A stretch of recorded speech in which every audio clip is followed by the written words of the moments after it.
मीरा के प्रभु गिरधर नागर, सूरदास के श्याम, नरसिंह के प्रभु शाह सावरिया, तुलसीदास के राम। अवधनाथ ब्रजनाथ आपका, सदा सदा मैं दास रहूं। जब जब जन्मूं यहाँ इस जग में, पद पंकज के पास रहूं।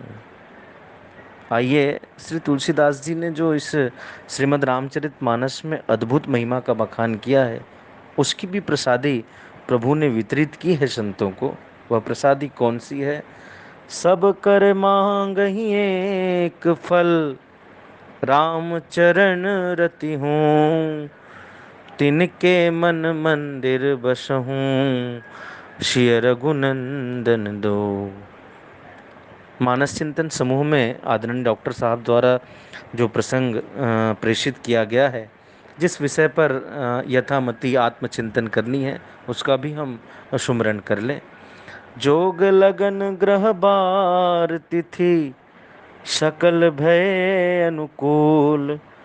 चर और अचर हर्ष जुत, राम जन्म सुख मूल। राम जन्म सुख मूल। श्यावर रामचंद्र की जय, पवन सुत हनुमान की जय, उमापति महादेव की जय। श्री सीताराम कथा रस रसिक श्रद्धालु श्रोताबिंद, आत्मीजन, वंदनी विद्वज्जन, आप सबके चरणारविंदों को श्री सीताराम जी के भाव से सादर प्रणाम निवेदित है। आइए, आंजनेय नंदन हनुमान जी की विशेष अनुग्रह, विशेष कृपा और उनकी प्रेरणा के चलते हमारे इस मानस चिंतन समूह को सौभाग्य प्राप्त हुआ है कोई कुछ विषय वस्तु पर चिंतन परोसने का एक विनम्र प्रयास आप सबके बीच में हो। उनसे पहले हमारे परम पूज्यपाद ब्रह्मलीन गुरुदेव राजेश्वरानंद सरस्वती जी के पावन भावों के साथ आप सबको प्रणाम निवेदित करते हुए, वो अक्सर अपने व्याख्यान में कहा करते थे कि आओ मिलके बैठें, आओ मिलके बैठें, कुछ प्यार की बातें करें। आओ मिलके बैठें, कुछ प्यार की बातें करें। अब हो चुका जिक्र जहाँ, कुछ यार की बातें करें। गले पड़ने से तो अच्छा है कि लग जाएं गले, छोड़ तकरार, अब त्योहार की बातें करें। अरे जिस्म देकर जिस्म के संग, जिस्म देकर जिस्म के संग जिसने जानो दिल दिया, अब तो हम उसी दिल से उस दिलदार की बातें करें। राजेश जिनको मिल चुका, और राजेश जिनको मिल चुका, उनकी मोहब्बत का मज़ा, वो क्या किसी से बैठकर बेकार की बातें करें, वो क्या किसी से बैठकर बेकार की बातें करें। प्यारे आत्मीजन, राम सच्चिदानंद ब्रह्म हैं, और इसीलिए उनके लिए कहा गया, राम अनादि अवधपति सोई। राम अनादि अवधपति सोई। परमात्मा राम जो है वो अनादि हैं, अनंत हैं, और उनकी कथा भी अनादि है, अनंत है। आत्मीजन, जो अनादि है वही तो अनंत होता है, और स्वाभाविक नियम है कि जिसका आदि है उसका अंत भी है। यह अनादि अनंत राम कथा इस युग में, इस कलयुग में श्री गोस्वामी तुलसीदास जी के द्वारा व्यक्त हुई, ऐसा गोस्वामी तुलसीदास जी अपने द्वारा घोषित करते हैं। निस्संदेह जिस दृष्टि से तुलसी की दृष्टि से हम देखना चाहें, तुलसी की बड़ी विलक्षण सी दृष्टि है, और उस अद्भुत दृष्टि से हम यदि देखना चाहें तो सचमुच हमें वास्तविकता में अपनी दृष्टि खो करके तुलसी की दृष्टि जो हमें निहित होगी, उस दृष्टि के द्वारा हम परमात्मा को एकाकार पाएंगे। इसलिए जैसा गोस्वामी तुलसीदास जी ने दिखाना चाहा है, समझाना चाहा है, उसी प्रकार से हम समझने का प्रयास करें। प्यारे आत्मीजन, परमात्मा सच्चिदानंद ब्रह्म है। इसीलिए सच्चिदानंद ब्रह्म जो हैं, भक्तों के हित के लिए, भक्तों की पुकार सुन करके, भक्तों के हित के लिए, भक्तों को सुख देने के लिए इस धराधाम में प्रकट होते हैं। इसीलिए तो उनके लिए एक जग निवास शब्द कहा गया। सुर समूह विनती करी, पहुँचे निज निज धाम। जग निवास प्रभु प्रगटे, अखिल लोक विश्राम। परमात्मा राम जो है सच्चिदानंद ब्रह्म है, और सच्चिदानंद ब्रह्म जो है भक्तों के हित के लिए पहले जो अप्रकट थे वो प्रकट होते हैं। और प्रकट कैसे होते हैं, तो बोले भय प्रकट कृपाला दीन दयाला कौशल्या हितकारी, ऐसे भी कह सकते हैं। चाहे हम उनके जन्म लेने के भी विषय में कह सकते हैं, अवतार लेने के विषय में। विप्रधेनु सुर संत हित लिन्न मनुज अवतार, निज इच्छा निर्मित तनु माया गुण गोपार।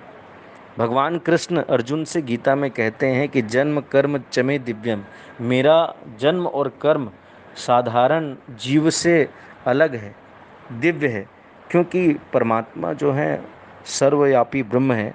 और सर्वव्यापी ब्रह्म के विषय में गोस्वामी तुलसीदास जी ने कहा, राम ब्रह्म चिन्मय अविनाशी, सर्वरहित सब उरपुरवासी। राम ब्रह्म है, और राम ब्रह्म जो है सचराचर जगत में वास करते हैं, सबको सुख देते हैं। और भगवान के लिए यदा कदा ये चीज़ें कहीं निहित नहीं होती कि उनके लिए किसी जोग की ज़रूरत हो, उनके लिए किसी लग्न की ज़रूरत हो। हालांकि कुछ बातें, तिथि की बातें, नौमी तिथि की बातें, इस अभिजीत मुहूर्त की बातें कही गई, लेकिन भगवान का जन्म जो है वो काल से परे है, कालातीत गाथा है। और इसीलिए उसके लिए ये सारी चीज़ें निहित नहीं होती, जो चीज़ें लिखी गई है, जो लगन ग्रह बार तिथि, ये चीज़ें परमात्मा के आने से अनुकूल हो जाती हैं। कहीं पर कोई पर्दा नहीं रहता, कहीं कहीं पर किसी प्रकार की कमी नहीं होती भगवान का जब अवतरण होता है। इसीलिए तो परमात्मा के इस कथा में, जन्म के कथा में एक अद्भुत बात आई, जिस बात को बाबा गोस्वामी तुलसीदास जी ने अपने इस रामचरितमानस में रखा है। परमात्मा का जन्म जो है वो काल को भी विस्मित कर देने वाला है, काल को भी विस्मित कर देने वाला है। बहुधा काल अपनी गति भूलता नहीं है, 24 घंटे वह अपनी गति जो है परिसीमित रखता है और सबको सूचित करता है, लेकिन वह स्वयं रुक जाए, ऐसा हो सकता है क्या? तो बोले भगवान का आना ही काल को स्मृति दिलाना नहीं है, बल्कि भगवान का आना काल को विस्मित कर देना है। इसलिए लिखा, मास दिवस कर दिवस भा, मर्म न जाने कोई, रथ समेत रवि था क्यों, निशा कवन विधि होई। जहाँ काल भी अपनी गति को भूल जाए, ऐसी परमात्मा की कथा होती है। और सचमुच जहाँ आनंद के स्वरूप आ रहे हों, जो आनंद में निमग्न कर रहे हों समस्त चर और अचर को, समस्त जड़ चेतन को, वहाँ पर काल अपनी स्मृति खोना, काल का अपनी स्मृति खोना, ये सहसा कोई विरोधाभास नहीं है।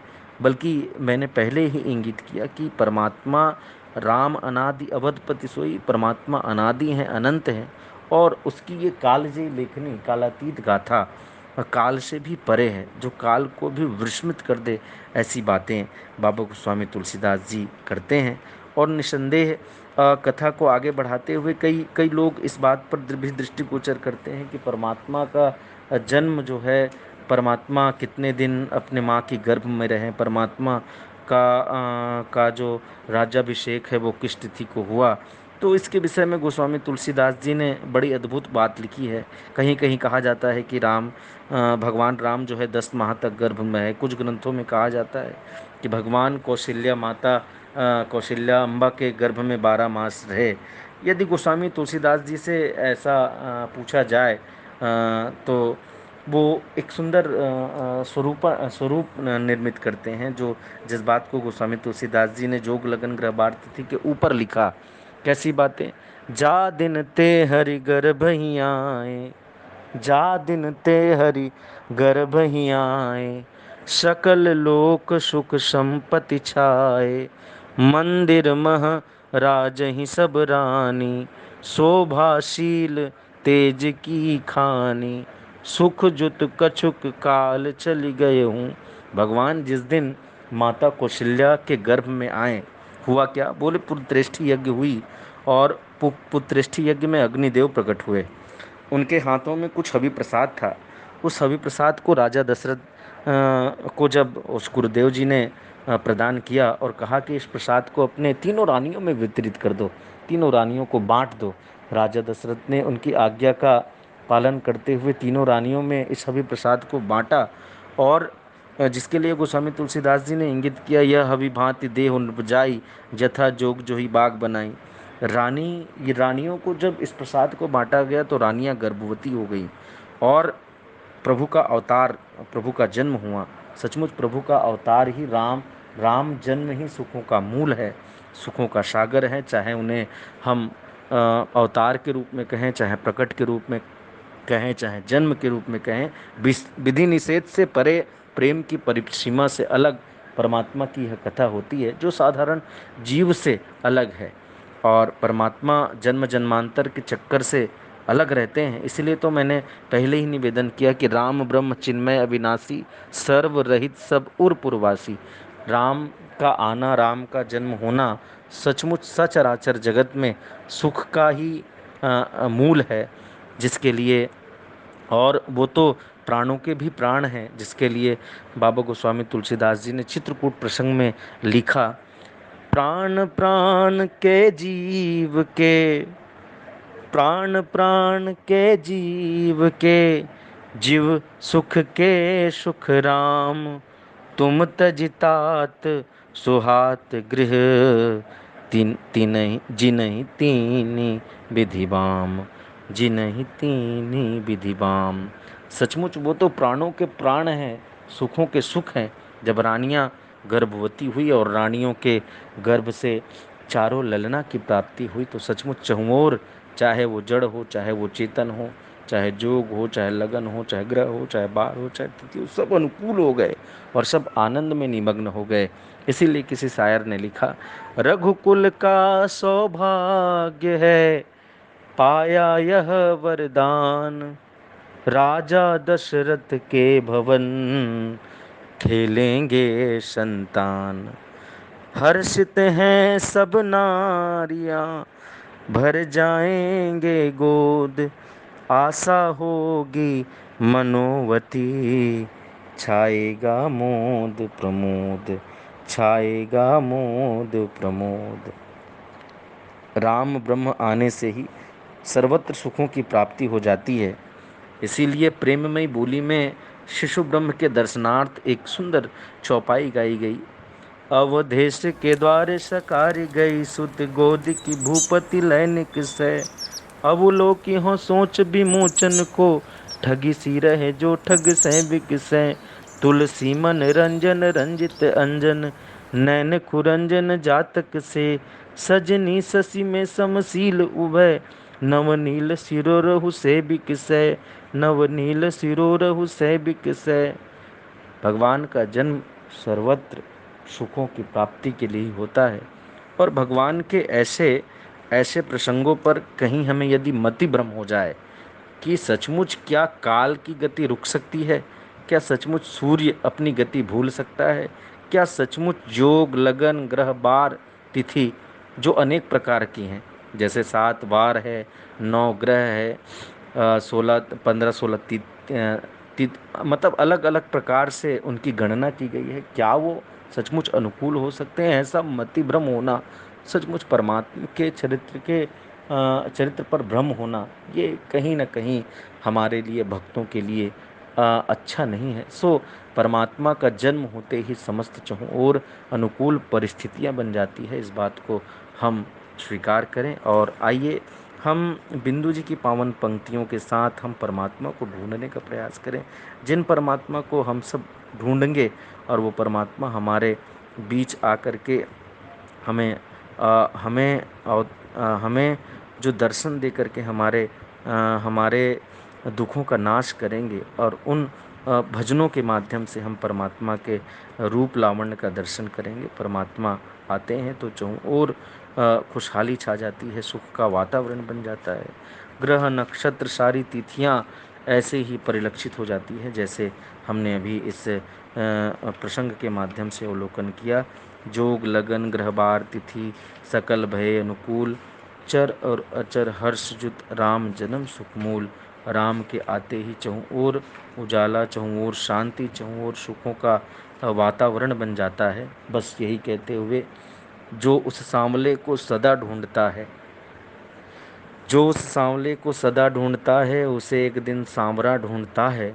जिसे ढूंढने का अमल पड़ चुका है, प्यारे वह उस ढूंढने में मज़ा ढूंढता है, वह उस ढूंढने में मज़ा ढूंढता है। अरे दिल, जिसे तू जहाँ ढूंढता है, वह तुझ में तू उसको कहाँ ढूंढता है। न पूछो पतित बिंदु कहाँ ढूंढता है, पतित बिंदु का पता ढूंढता है, पतित बिंदु का पता ढूंढता है। कण कण में राम, जन जन में राम, हम सब में राम समाये हैं। राम भक्ति की धारा आप सब में बसी रहे, और इसी तरह हम सर्वत्र चिंतन करते रहें भगवान की कथाओं का। इसी विनम्र निवेदन के साथ आइए आप सबके चरणारविंदों को सादर प्रणाम निवेदित करते हुए वाणी विराम के साथ जय श्री सीताराम।